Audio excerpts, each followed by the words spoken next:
Hello, my name is Mark and welcome to part one of my documentary on keeping koi through the winter. This is my tank. This was originally supplied by a company called Filter Factory, who I believe have a different name now, but I'm not sure what it is. The tank's basically 5 foot long, 4 foot high, 4 foot wide.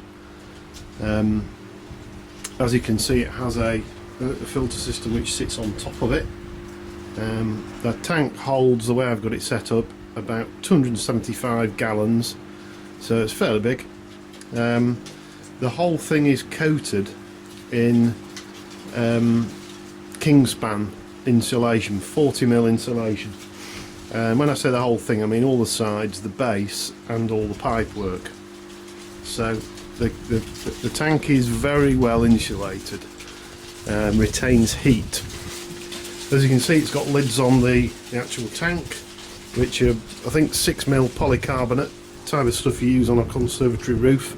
Same on top of the filter, there's another panel that keeps the heat in, so it's not wasting energy at all.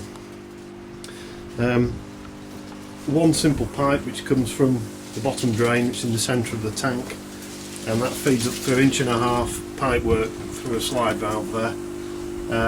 Simple central heating pump, which is about 105 watts, has the brass inners as well, so designed to last a lifetime.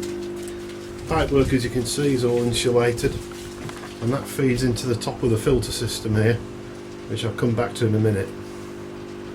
The thing with this tank is it's very economical. I've run a tank like this before, and when electricity started going up, we packed it in basically because it was costing too much money. So we've now found a way of getting the costs down. So total costs on this, like I say, 105 watts running all day long, which is the pump. The air pump's 10 watts, that's running all day. So what's that, 115? And then we have, inside here we have an aquarium heater, a 300 watt aquarium heater, which is heating this tank to 25 degrees. That has a thermostat on it, and as you can see, you probably can't, but the light's not on at the minute. It rarely comes on. Once the thing's up to temperature, it pretty much stays there, and that thing flicks on and off all day long, but if it's on 10% of the time, that's it. So that's the highest electricity consumption, 300 watts, which, like I say, is probably on 10% of the time, so the running costs are minimal. Okay, lid's off now, we can see a bit better what's happening here. So in there you can see we've got the bottom drain, and whilst we're at it, right, we've got 4 air stones running off the pump. It's an airflow 4-bay air pump. Other things of note here, if you look in that far corner you can see the inlet pipe, which just comes straight out of the base of the last filter chamber. So what we've got is pumping up into chamber 1, which is the little black brushes. The pipe feeds to the base of the chamber, so it comes up through the brushes, and then I have a piece of jack matting in the outlet. That we take out and give it a wash once a week, but it basically stops any crap getting through into the other chambers, so all you've got going through there is clean water. And then we've got jack mat in every chamber, and I say last chamber there, as you can see, comes up through the matting and then siphons through this pipe, which just drops straight back into the chamber. And we've got the pipe below the water level, so it's quiet. As I mentioned earlier, I've obviously been a keen koi keeper for probably 25 years now, so the pond in the winter gets covered up, as you can see it is now. So what the tank does, it enables us to continue the hobby through the colder months. The fish that we've got in here, there's 6 fish basically. We're just going to keep 6 fish, high quality koi, all Japanese koi. There's 3 larger fish in there, that's the biggest, which is probably about 8 inches long.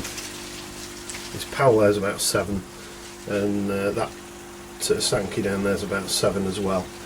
I've then just recently bought 3 high grade smaller Japanese fish. As you can see, they're all around about 5 inches long. There's a little one down there which is a Jurin shower, which that looks like it could be a pretty fish when it gets bigger. A Kajaku, and then I think that's a Sankey. I'm feeding on basically two pellets. One is Kasuri Growth Mini, which I think is an excellent food. It's the fish absolutely love it, so they get a bit of that. Produces very little waste, and it's a tiny pellet as well, so it's easy for the little fish to digest. There you go, just to give you an idea, it's just a very small pellet, as you can see. So the fish love that. Let's give them a bit. Not feeding heavily, probably twice a day. When I'm off they might get a bit more, but high growth pellet. That's 50% of what we feed. The other thing I'm using is Kasuri FPF1, which is the food I use in the main pond, but it's a brilliant pellet. I've been using it for about 5 years now, possibly more.